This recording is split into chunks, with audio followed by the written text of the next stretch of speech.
안녕하세요. 부기후원의 가기환 대표입니다. 오늘 부기후원회에서 처음으로 이렇게 장례 관련해서 방송을 하게 됐습니다. 그래서 오늘은 간단하게 많은 분들이 알고 있고 많은 분들이 모르고 있고 또 많은 분들이 조금이나마 잘못 알고 있는 장례 조문 예복에 대해서 말씀을 드리겠습니다. 저도 유튜브에서 이런저런 방송을 많이 보게 됐습니다.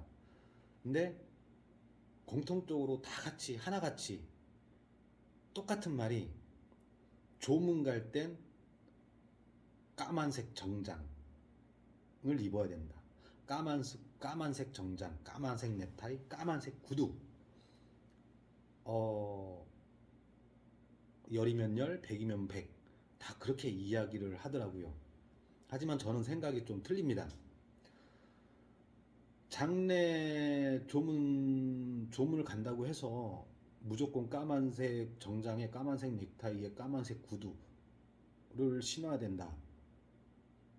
라고 이야기를 하는데, 물론 조문을 가기 때문에, 깨끗하게 가면은 좀 보기 좋겠죠. 하지만 까만 거 다들 까만색, 검정색 정장 뭐 이런 거를 선호를 하는데 제가 생각할 때는 검정색 정장, 무조건 검정색 정장을 입어야 된다.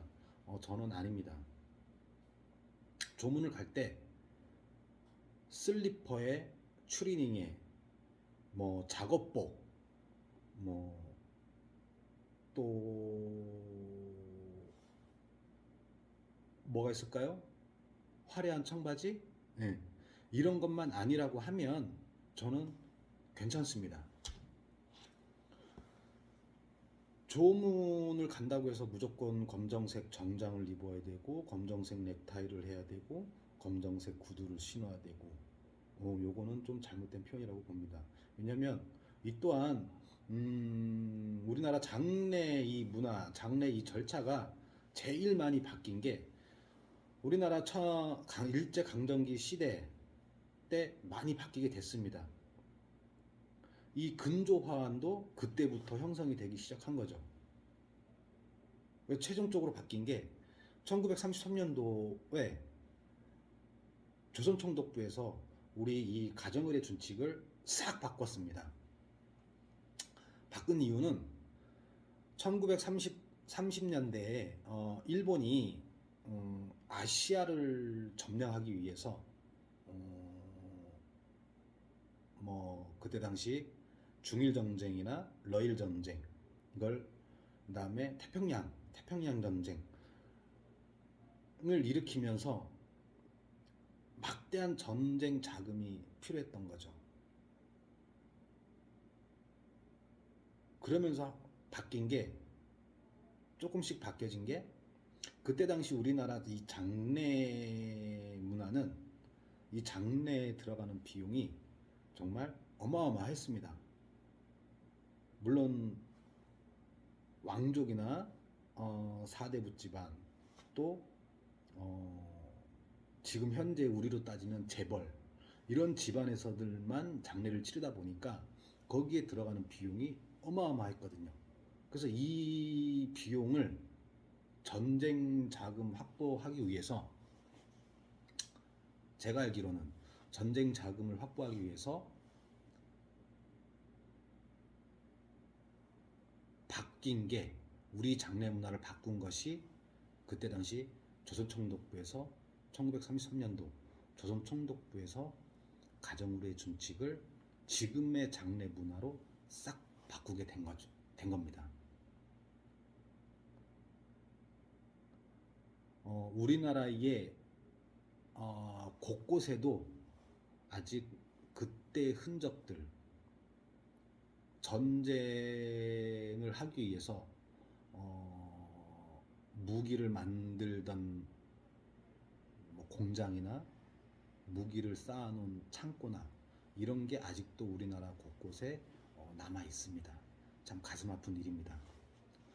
그래서 그때 당시 바뀐 이 가정울의 준칙을 가지고 지금까지 이 장례를 치르고 있는 게 우리의 장례 문화입니다.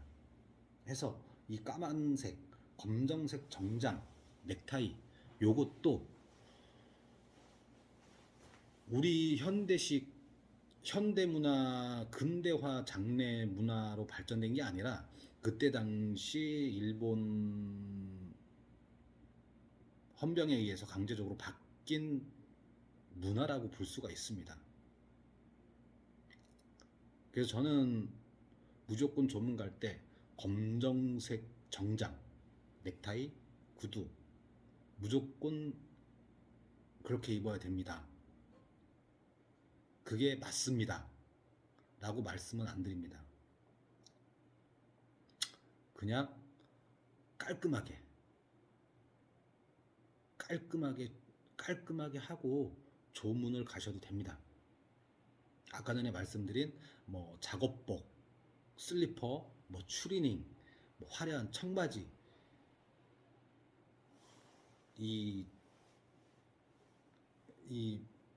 이걸 무슨 티라고 하더라? 하여튼 펑퍼짐한 그런 옷이 아니라면 그냥 아무거나 깔끔하면 된다라고 생각을 합니다. 그리고 또 그렇게 가도 예의에 어긋나지는 않습니다. 그래서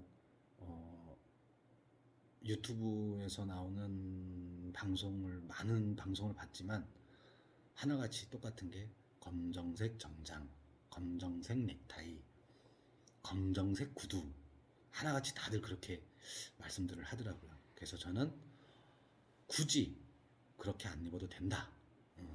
그냥 깔끔하게만 입어도 된다. 라고 말씀드릴 수 있겠습니다. 여기서 한 가지 더 말씀을 드린다고 하면 화려한 액세서리만 안 하시면 됩니다. 뭐 기본적인 뭐 반지, 목걸이, 머리핀 뭐 괜찮습니다. 단정하게 하는 것에서 이루어지는 액세서리는 뭐 괜찮습니다. 다 뺄 필요 없습니다. 다들 다 빼라고 액세서리는 빼라고 하는데 예의에 어긋나지 않는 선에서의 액세서리는 저는 또 괜찮다고 봅니다. 예. 말씀드린 것처럼 화려하지 않은 단정한 이런 액세서리 이런 것들 괜찮다고 봅니다. 그래서 제가 말씀드린 것처럼 무조건 검정색만 입어야 된다 는 거는 없습니다. 그렇다고 해서 뭐 깔끔하면 괜찮습니다 했는데 뭐 빨간색 구두, 빨간색 옷, 뭐 알록달록한 옷 이런 거를 깔끔하게 입고 가셔도 됩니다. 그건 아닙니다. 화려한 건 말씀드린 것처럼 그냥 뭐 정말 알록달록한 옷, 뭐 작업, 빨간색 구두, 뭐 파란색 구두, 막 이런 건 하지 마시고요. 그냥 깔끔하게 깔끔한 차림으로 가시면 되시고, 그리고 액세서리 화려한 장신구만 아니면 뭐 머리핀이나 목걸이나 반지, 팔찌 다 괜찮습니다. 무난하게 액세서리 착용하는 것도 저는 괜찮다라고 봅니다.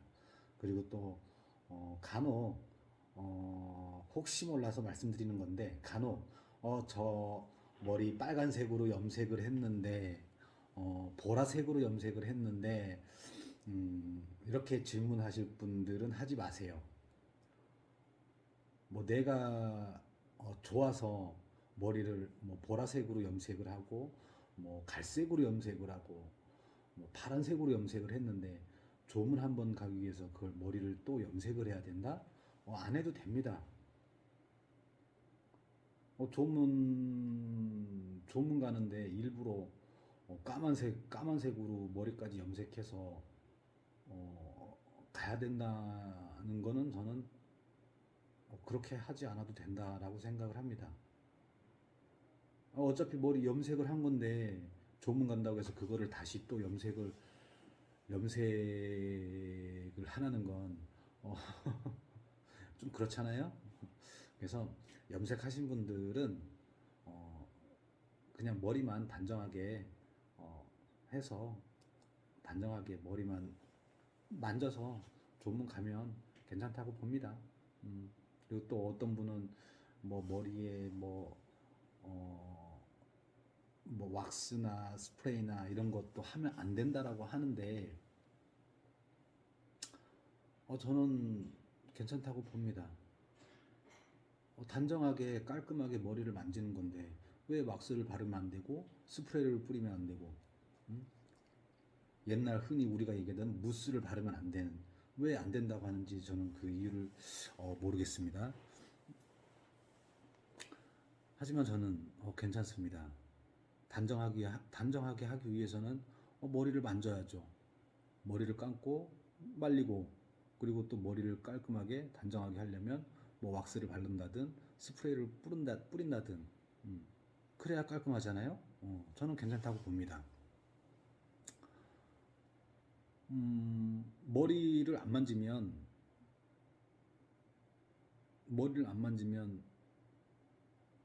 이를테면 바람에 날려서 사자머리로 오신 분도 계실 거고 특히 여자분들은 웨이브나 파마 하시거나 그러면 머리를 안 만지면 정말 사자머리가 돼요. 그리고 조문할 때 얼굴을 다 가리게 됩니다.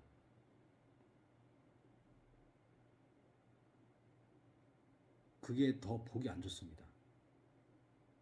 조문을 가면 머리도 단정하게 만져서 깔끔하게 단정하게 만져서 상주들 얼굴 다 나오게 해서 상주님들 위로하시고 또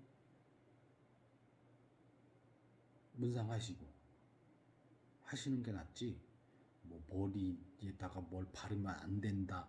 아유 절대 저는 절대 아니라고 봅니다. 네, 아니라고 생각을 합니다.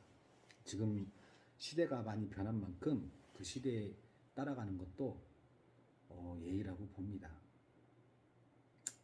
옛날 거 뭐 장례 치르는데 뭐 예전에 이렇게 했으니까 이렇게 따라야 된다.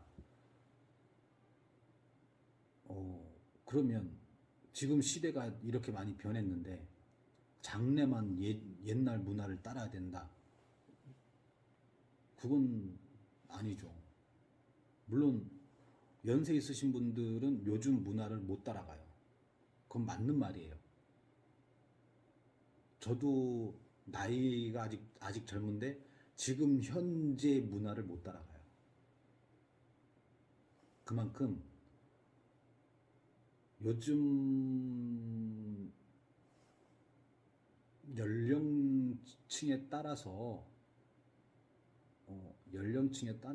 거기에 맞게 그냥 단정하게 하고 가면 된다.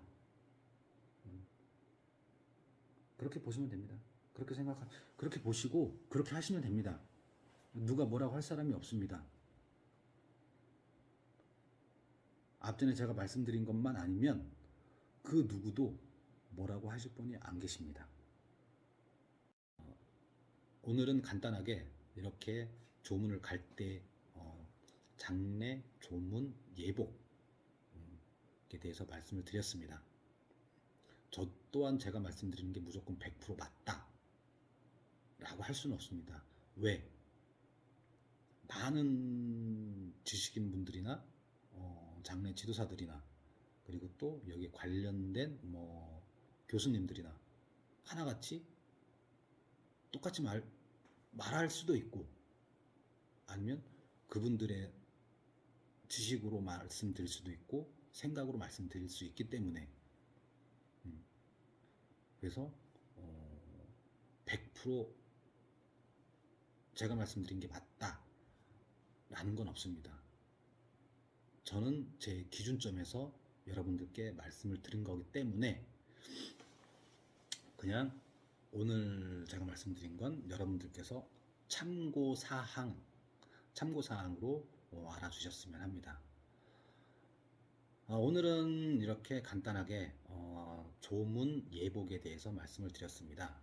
다음 시간에는 좀 더 좋은 정보를 가지고 또 여러분들께서 재미있을 만한 걸 가지고 또 찾아뵙도록 하겠습니다. 감사합니다. 지금까지 부기후원의 가기환이었습니다. 감사합니다.